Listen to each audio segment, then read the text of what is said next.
আচ্ছা, ঠিক আছে। এখন আমি আর কাকায় আছি এবং কাকায় একটু এই ফাদাররা কেন বিয়ে করে না, এই রোমান ক্যাথলিক যারা খ্রিস্টান রয়েছে তাদের যে যারা যাজক রয়েছে সেই যাজকরা আসলে কেন বিবাহ করে না সেই সম্পর্কে কাকা একটু বলবে। আচ্ছা বলেন কাকা। বিয়ে করে না এই কারণে যে তারা হলো সংসার ত্যাগী, হুম। তাদের জীবনে কোনো সকালাত নাই। আচ্ছা। সাজন গোজন এমনকি কোনো স্বর্ণের জিনিস তারা ব্যবহার করতে পারবে না। কাপড় চোপড়ও যেমন রং বেরঙের সাজগোজ এদের থাকবে না। এরা হলো ধর্ম প্রচার করবে। এখন এমন সময় আছে যে সে নামাজ পড়তে বসলো, আচ্ছা, সে যদি বিয়ে করে বা তার বউ মেয়ে পোলা থাকে, একজন এসে যদি খবর বলে যে ফাদার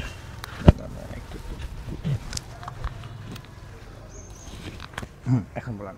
ফাদার আপনার অমুক জায়গায় ধানের জমি অমুকে ধান কাটিয়ে নিতে আছে, বা আপনার ভাইরে অমুকে মারছে, এখন ফাদারের নামাজ পড়াইবে না সেই মীমাংসা করতে যাইবে না সেখানে পিটাপিটি করতে যাইবে?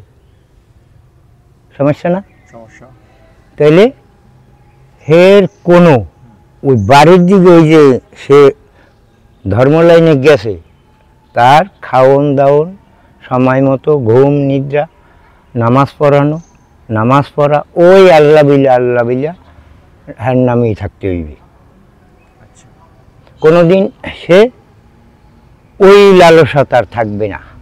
এখন যদি তার অর্থ সম্পদ গরু ছাগল হাঁস মুরগা অমুক তমুক আছে, এই এর দান্দ্রায় থাকবে না ধর্ম নিয়ে থাকবে না মানুষের ধর্ম প্রচার করবে, কোনটা? যার জন্যে এই ফাদাররা সংসার থেকে তারা কোনো দিন বিয়ে করতে পারবে না।